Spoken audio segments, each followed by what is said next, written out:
gente aproveitar bem o nosso momento. Vamos direto à palavra de Deus. Abra a sua Bíblia no livro de Deuteronômio, capítulo 30. Nós vamos estudar alguns versículos desse capítulo hoje. Vamos pedir que Deus fale ao nosso coração, atenda às nossas necessidades e possa nos ajudar a compreender a sua vontade. Muito obrigado ao quarteto pelo louvor, que seja louvado. Deuteronômio capítulo 30. Nós vamos ler alguns versículos, mas antes de lermos, feche os seus olhos e vamos falar com Deus.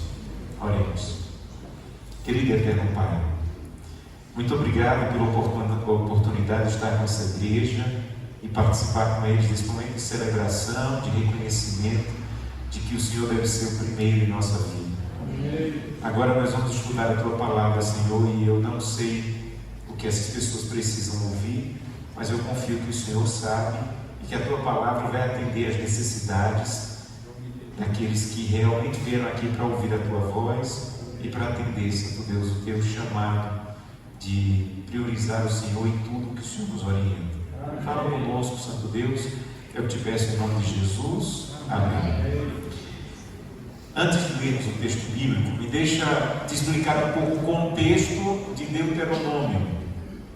Você lembra que Moisés escreveu o livro de Deuteronômio e que ele é o último livro do Pentateuco, os 5 primeiros livros que Moisés escreveu.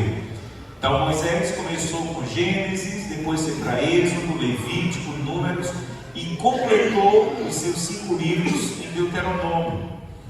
Mas como você vê, quando você está fazendo ano bíblico, não sei se você já notou, mas o livro de Deuteronômio, ele tem um tom diferente dos outros livros. Ele tem uma maneira de falar diferente dos outros livros. E o motivo é que o livro de Deuteronômio é a despedida de Moisés. É o último recado dele para o povo de Israel. E quando você está se despedindo, parece que as suas palavras são mais fortes, mais tocantes. Quando uma pessoa está dando as suas últimas palavras antes da morte, é claro que o que ela vai falar vai ter mais sentimento, e geralmente ela vai falar daquilo que é a prioridade da vida dela, daquilo que move o coração dela, daquilo que a faz pensar, viver, aquilo que está no primeiro lugar no coração dela. Eu ouvi há algum tempo uma história que, como a gente diz, né, se não fosse trágica, seria engraçado. Mas disse que um homem, ele tinha um mercadinho, uma mercearia, e que a vida daquele homem era aquele mercadinho. Ele vivia para aquele mercadinho, ele não tirava feriado, ele não tinha folga, ele não tinha final de semana, doente ele ia trabalhar. A vida dele era aquele trabalho para ganhar dinheiro, para trabalhar mais e conseguir dinheiro. E não tinha tempo com a família, não tinha tempo para Deus, nada. A vida dele girava em torno, a prioridade dele era aquele mercadinho lá que ele tinha. E um dia ele ficou doente, foi se arrastando, ia trabalhar se arrastando, mas ia para o mercadinho, não faltava um dia. Até o momento que ele não tinha mais força, teve que ser levado ao hospital. E do hospital ele não pôde mais voltar para o trabalho, ficou muito fraquinho, muito mal. E foi levado para casa porque não tinha mais esperança, não tinha mais o que fazer no hospital. E disse que ele estava tão fraco, que de vez em quando perdia a noção de onde estava. Mas no dia que seria o último dia da vida dele, ele abriu os olhos assim, meio sem saber onde estava, viu a esposa do lado e viu que tinha muita gente ali no quarto. E ele perguntou: quem é que está aí? Aí ela falou assim: seu filho está aqui, seus filhos estão aqui. Ele tinha 5 filhos. E ele viu o filho mais velho, o Rubem, disse: Rubem está aqui? Aí Rubem disse: pai, eu estou aqui. E a Maria? Não, pai, a Maria disse: pai, eu também estou aqui. E o José? E o José disse: pai, eu também estou aqui. E o Carlos? O Carlos disse: pai, eu estou aqui do lado. E a Fernanda? Pai, eu também estou aqui. Ele disse assim: e quem é que está no mercadinho? Vocês fecharam o mercadinho? Qual era a preocupação daquele homem? Era a vida dele. A última coisa que ele falou no seu último dia de vida era aquilo que movia o coração dele. Moisés, não. Moisés, quando ele escreveu o livro de Deuteronômio, ele colocou o que estava no coração dele. Isso é tão forte, gente, que nenhum livro da Bíblia fala mais do coração do que Deuteronômio. No livro de Deuteronômio, 46 vezes aparece a palavra coração.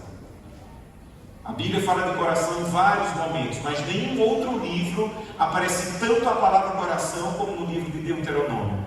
Então era como que Moisés estava dizendo: olha, eu estou falando do meu coração e eu espero que chegue no coração de vocês. Eu estou falando aquilo que é prioridade para a minha vida e eu espero que seja prioridade para vocês. Isso aqui é do meu coração para o coração de vocês, disse Moisés.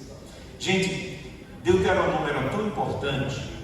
As últimas orientações de Deus através de Moisés eram tão importantes que quando o povo entrasse na terra prometida, porque aqui eles ainda estavam no deserto, mas quando eles entrassem na terra prometida, eles deveriam pegar os últimos capítulos de Deuteronômio e eles deveriam ler em 2 montes. Havia um lugar em Israel que haviam 2 montes, um em frente para o outro, o monte Gerizim e o monte Ebal. E entre os 2 montes havia um vale.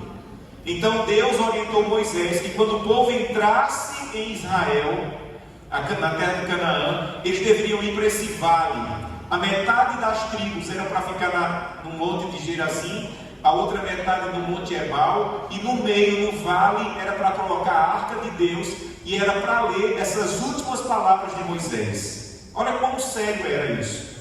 Quando Josué entrou em Israel, que conquistou Jericó, logo em seguida, no capítulo 8 de Josué, você vê que o povo foi para o monte Gerizim, para o monte Ebal, e no meio ali do vale colocaram a arca de Deus e leram as últimas mensagens de Moisés para o povo de Deus, tão importante que elas eram. E isso que a gente vai ler agora são as últimas das últimas mensagens. Se você continuar lendo o livro de Deuteronômio, você vai ver que no capítulo 31, você vai ver que Moisés vai dar orientações sobre Josué como novo líder. Depois aparece o cântico de Moisés e depois já fala da morte de Moisés. Então o capítulo 30, gente, são as últimas das últimas orientações de Moisés para o povo de Israel. Olha o que ele diz, verso 15. Deuteronômio, capítulo 30, verso 15.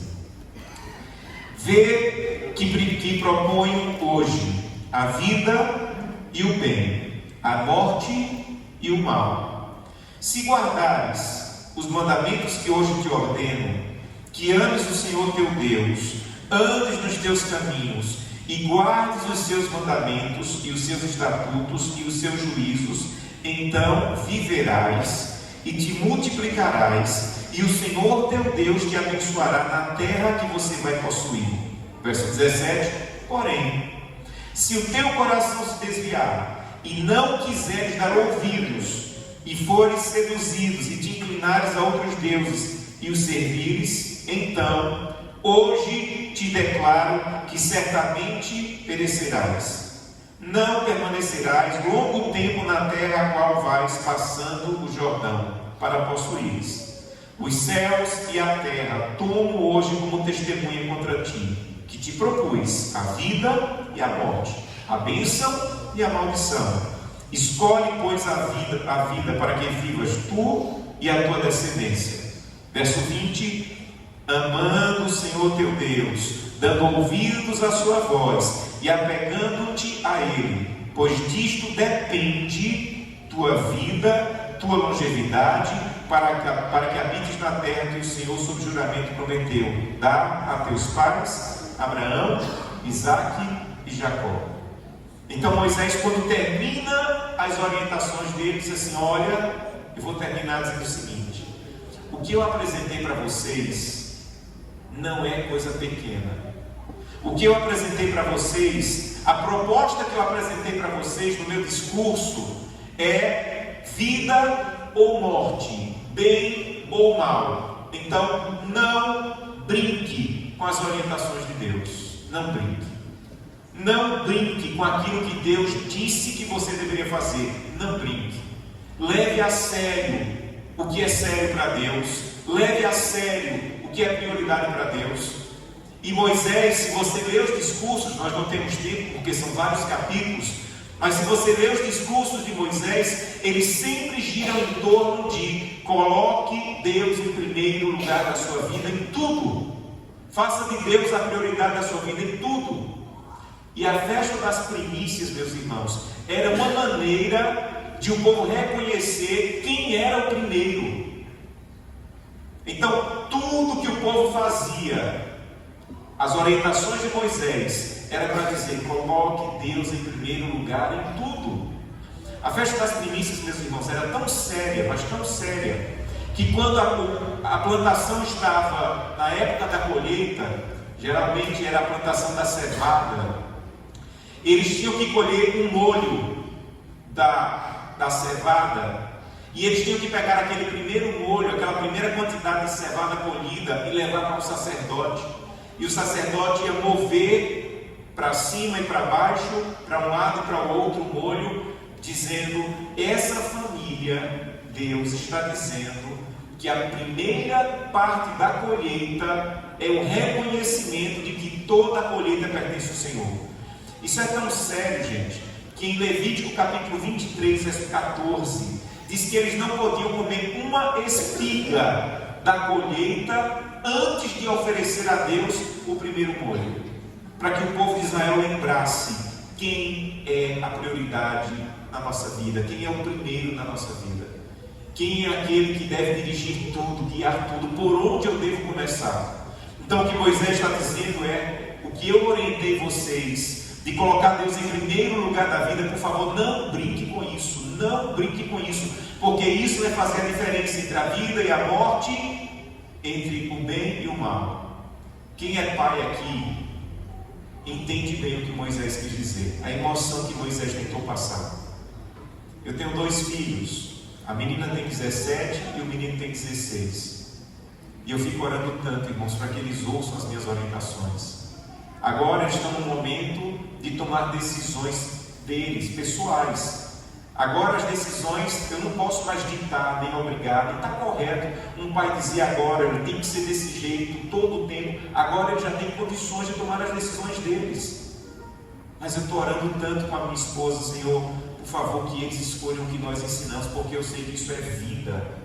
O que eu ensinei para eles vai levar eles para o bem. Esse era o clamor de Moisés, na verdade de Deus através de Moisés. Então, por favor, Deus está dizendo, leve a sério. O que eu estou oferecendo para você vai fazer muita diferença. Aí ele continua dizendo, verso 16: se você guardar os meus mandamentos que eu te ordenei e as minhas orientações que eu passei para vocês através de Moisés, os meus estatutos e juízos, você vai viver, você vai se multiplicar e o Senhor teu Deus te abençoará. Então, como é que eu faço isso? Amando o Senhor teu Deus. Verso 16. Sabe o que Deus está dizendo? Você tem que fazer, colocar Deus em primeiro lugar, mas isso tem que ser uma resposta de amor a Deus. Uma das coisas mais profundas da vida cristã é que Deus não quer nada se não for como resposta de amor a Ele. Deus não quer sábado, Deus não quer dízimo, Deus não quer oferta, Deus não quer que você aceite funções na igreja, Deus não quer que você vá dar um estudo bíblico, se não for como resposta ao seu amor por Deus. Aí a vida cristã tem sentido. A vida cristã tem sentido quando aquilo que você faz é resposta ao amor que você tem por Deus. Quando os filhos são pequenos, o pai não pode, a mãe não pode negociar. Quando os filhos forem pequenos, o pai não pode deixar o filho decidir. O pai tem que decidir pelo filho.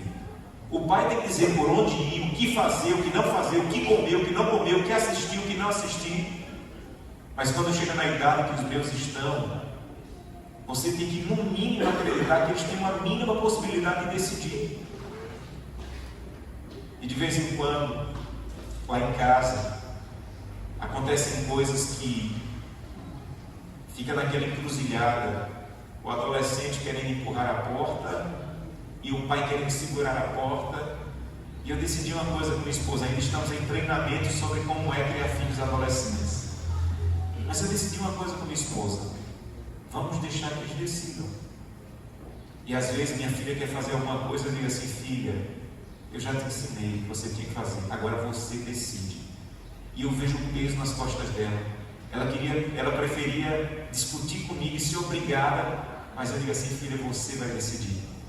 Porque ela sabe que a decisão dela não é só uma decisão, é uma expressão de amor ou não a mim e a mãe dela que a ama.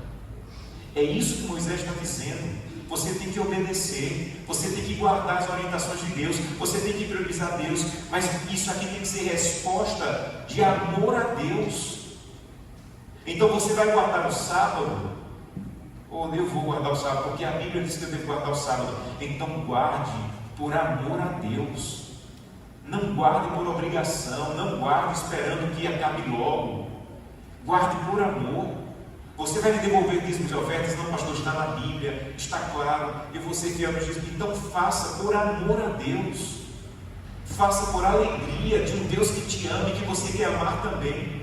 Nunca esqueça, meu irmão e minha irmã, João 14,15. Se você me ama, guarde os meus mandamentos. Então é uma resposta. Sabe, em tudo que nós fazemos para Deus deveria estar carimbado: Santo Deus é porque te amo, Santo Deus é porque te amo, Santo Deus é porque te amo. Então, se você for obedecer, Moisés disse, faça porque você ama o Senhor. Sabe o que ele diz no verso 20? Ame o Senhor teu Deus. No verso 16 ele diz assim: obedeça porque você ama. No verso 20 ele diz: ame o Senhor teu Deus, dê ouvido à sua voz, apegue-se a Ele. Então ame o Senhor teu Deus, dê ouvidos a Ele e apegue-se a Deus. Caminhe com Deus todos os dias, priorize Deus na sua vida. Aí olha o que ele diz: porque disto depende a tua vida e o teu futuro. Deixa eu dizer uma coisa para vocês. Quando o israelita levava o primeiro molho da colheita para Deus, sabe o que ele estava dizendo? Meu Deus, eu não dependo da colheita que eu vou fazer. Eu estou trazendo a primeira parte do Senhor porque eu dependo do Senhor na minha vida. Moisés está dizendo: por favor, nunca esqueça. Vocês vão entrar numa terra que a Bíblia diz que vai manar leite e mel, uma terra próspera. Mas vocês não dependem da terra próspera. Meu irmão, você não depende biblicamente de quanto você tem na conta do banco. Você não depende biblicamente de que faculdade você tem, ou de qual é o tipo de carro que você dirige, ou onde está a sua casa. Aqui está dizendo que você depende de Deus. Ame o Senhor teu Deus, ouça suas orientações, se apegue a Ele, porque disso depende a sua vida. Disso depende a sua vida. Infelizmente nós estamos deixando de priorizar a Deus. E quando você deixa de priorizar a Deus, você vai priorizar outra coisa qualquer. Quando uma pessoa sai de casa sem fazer um culto familiar, ela está dizendo: a minha prioridade hoje não é o espiritual, a minha prioridade hoje é o trabalho. Aí começa a depender do trabalho, depender do dinheiro, depender da conta do banco, depender da formação acadêmica, depender da força, da sabedoria. Mas chega momentos na vida, meus irmãos, que tudo isso não tem valor e não vai te sustentar. Por isso que Moisés está dizendo: dependa de Deus. Porque se você aprender a depender de Deus, na hora que vocês mais necessitarem, quando o inimigo se levantar contra você, você vai ter força para prosseguir. Então, disso depende a tua vida. De que, pastor? De amar o Senhor teu Deus, obedecer às suas orientações e se apegar a Ele. Disso depende a sua vida. Mas aí vem a parte triste, mas que é verdade. Verso 17. Porém, sempre tem um porém, sempre tem um mais. Olha, priorize Deus, coloque Deus em primeiro lugar, não saia de casa sem buscar a Deus, seja fiel na guarda do sábado, devolva os dízimos e ofertas, faça tudo isso por amor. Disso depende a sua vida e o seu futuro. Mas, porém, verso 17, se o teu coração se desviar. Sabe por que Moisés escreveu tanto, 46 vezes, a palavra coração no livro de Deuteronômio? Porque ele tinha muito medo que Satanás conseguisse fazer com aquela geração que ia entrar na terra prometida, o que fez na geração dos pais deles que morreram no deserto. Moisés tinha muito medo. Meu Deus, eu tirei todo um povo do Egito, mas com exceção de Caleb e Josué, todos eles se desviaram do Senhor. Todos eles deixaram que Satanás dominasse, e eles ficaram reclamando, duvidando de Deus, questionando a Deus, indo para a idolatria, até que todos morreram no deserto. Agora tinha os filhos deles que iam entrar em Canaã. Aí Moisés está dizendo: por favor, não deixe que Satanás faça no coração de vocês o que fez no pai de vocês, na mãe de vocês. Se apeguem ao Senhor teu Deus. Mas se você não der ouvidos e se desviar o seu coração, se você for seduzido e se inclinar perante outros deuses, sabe o que eu estou tentando ensinar na minha casa? Filhos, é esse o caminho. É esse o caminho. Porém, se vocês decidirem por outro caminho, vocês podem ir. Essa é a vida. Sabe o que é que Deus diz para você? Escolha a vida. Mas se você se desviar e for por outro caminho, você é livre. Sabe por quê? Porque Deus é um Deus de amor. Deus nunca vai te obrigar a tomar a decisão pelo batismo. É você que tem que tomar essa decisão. Deus nunca vai te obrigar a ser fiel nos dízimos e ofertas. É você que vai tomar essa decisão. Um dia foram questionar Jesus se deveria entregar o imposto ao imperador. Jesus respondeu: dai a César o que é de César, e dai a Deus o que é, e dai a Deus o que é de Deus. Sabe que coisa poderosa? César eram os impostos que as pessoas tinham que pagar. Você se paga os impostos e dê a Deus o que Deus disse que deveria ser entregue a Ele. Mas sabe que coisa maravilhosa? Se você não pagar os impostos, César vem e toma. Ouse, no nosso país, burlar a Receita Federal. Ouse não pagar os seus impostos. Vão cancelar o seu CPF, vão cancelar a sua conta. É assim que funciona. César vai lá e toma. Deus não. Deus só quer se for por amor. Deus nunca vai mandar um fiscal do céu na sua porta cobrar um dízimo, porque Ele só quer se for entregue por amor. Então você pode decidir não querer.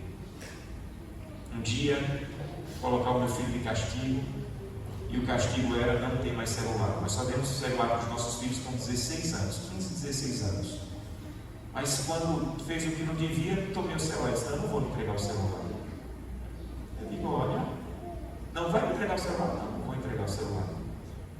Aí eu olhei para ele e disse: filho, você é livre para não entregar o celular. Você não quer entregar? Não quero entregar o celular. Você é livre para não entregar o celular. Você só não é livre para escolher a consequência de não entregar. Isso aí quem escolhe sou eu. Então não entregar é uma decisão sua. Agora a consequência do que vai acontecer por não entregar, aí você já não escolhe. Aí quem escolhe sou eu. Sabe o que Deus está dizendo para Moisés? Diga assim para o povo: porém, se o seu coração se desviar e você não quiser me dar ouvidos, e você for seduzido e se inclinar perante outros deuses, então, aí vem as consequências. Você não quer ouvir? Não, eu não quero ouvir a Deus, eu não quero priorizar a Deus. Ok, você é livre para isso, mas digo então, hoje eu te declaro: certamente você perecerá, você não vai permanecer longo tempo na terra que você vai passar, além do Jordão, e você vai ter consequências terríveis.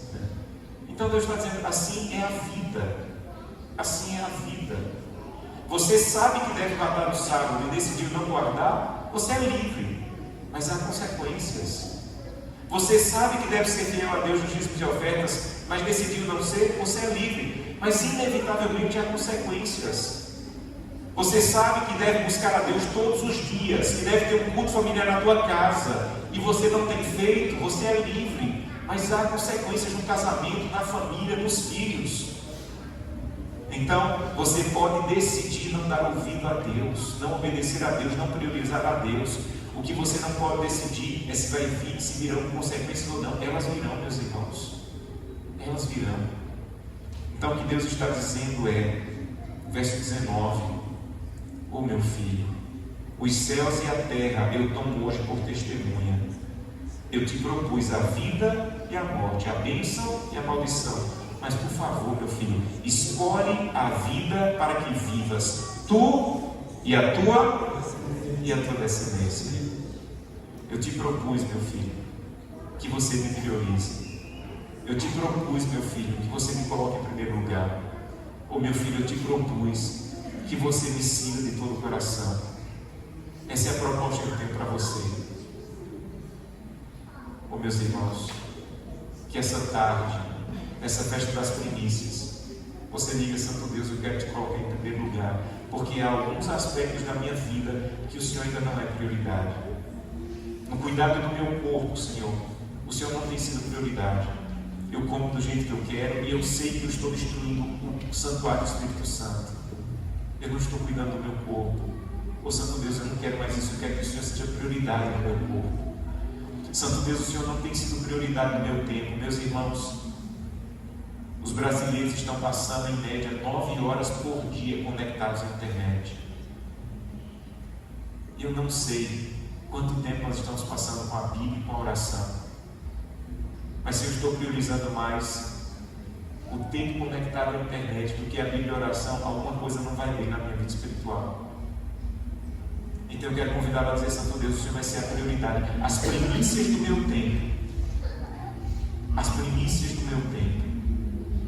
Santo Deus, o Senhor vai ser a prioridade dos meus recursos financeiros.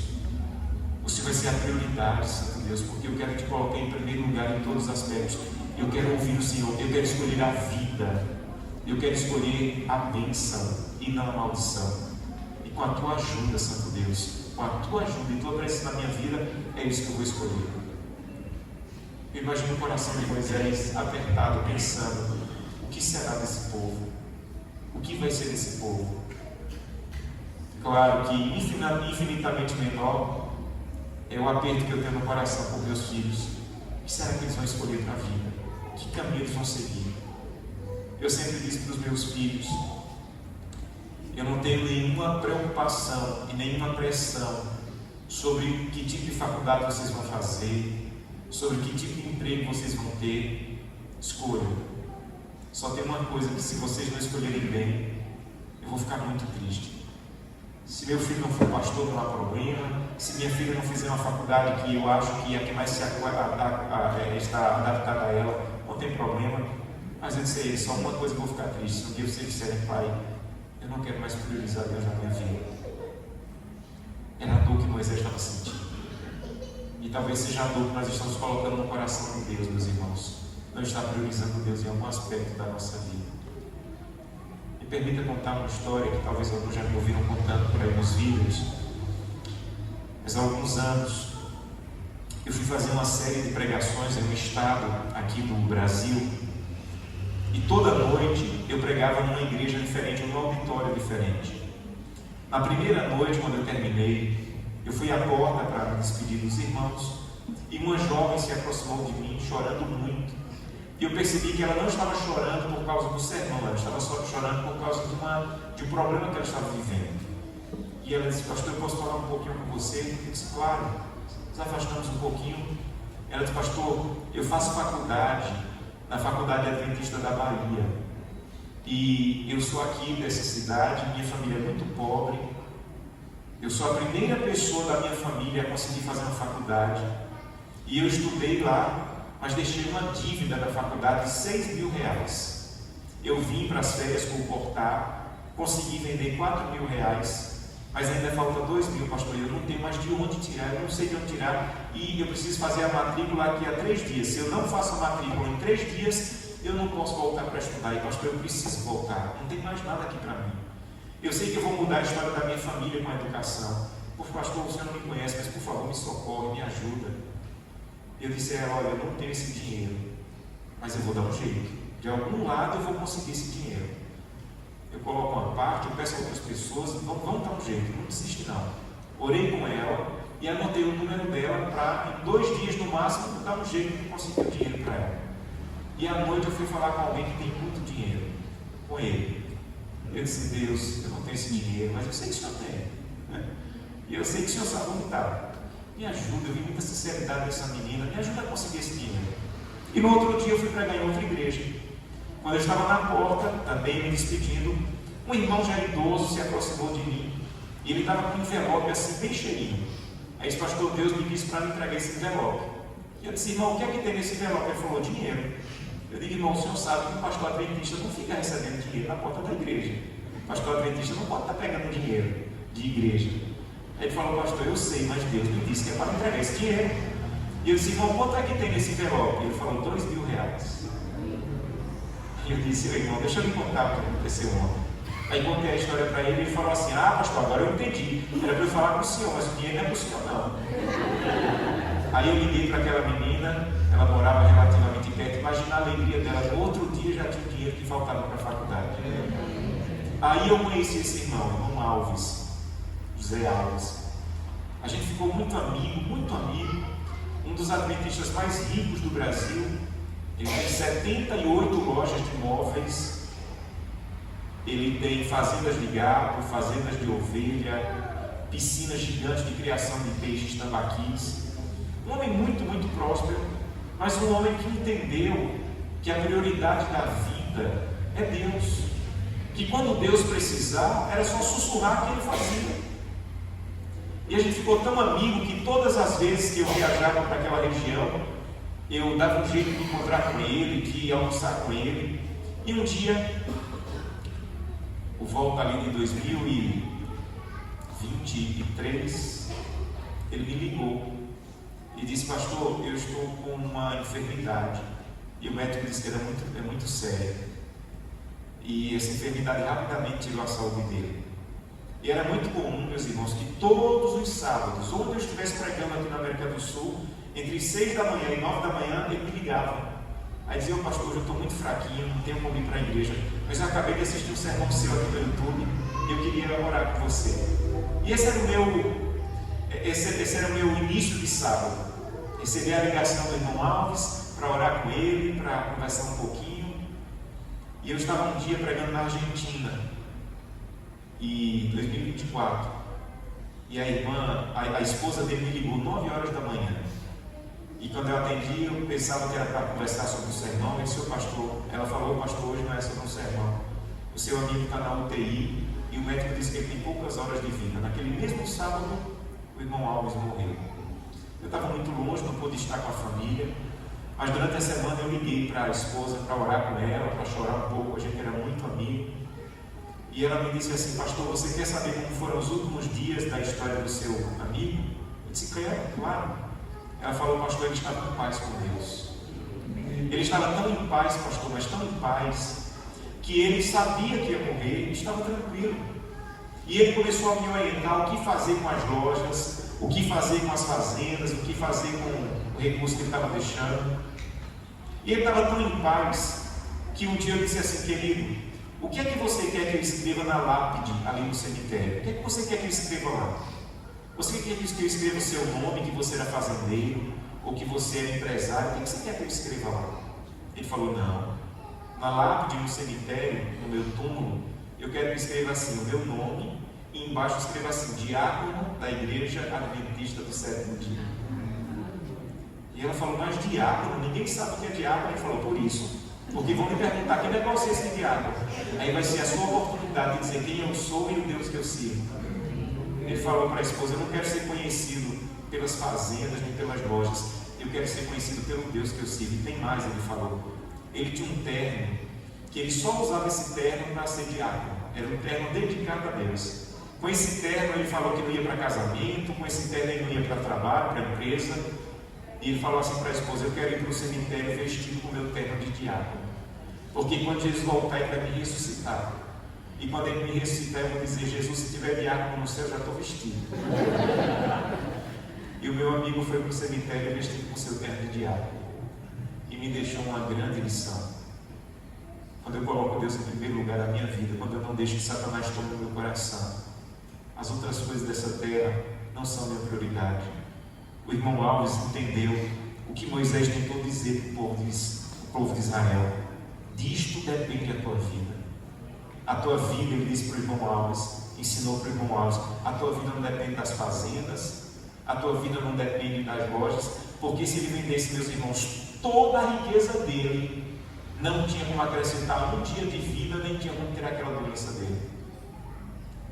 Mas Deus um dia vai voltar e vai levantar um amigo do pó da terra. Disso depende a sua vida. Eu quero convidá-lo hoje, quando você estiver adorando a Deus aqui através das ofertas, ou do que você trouxe para representar a tua profissão, ou as primícias da tua vida, que você diga: Santo Deus, eu quero colocar o Senhor de verdade em primeiro lugar em todo aspecto da minha vida, porque eu sei que disso depende a minha vida. Que Deus te abençoe.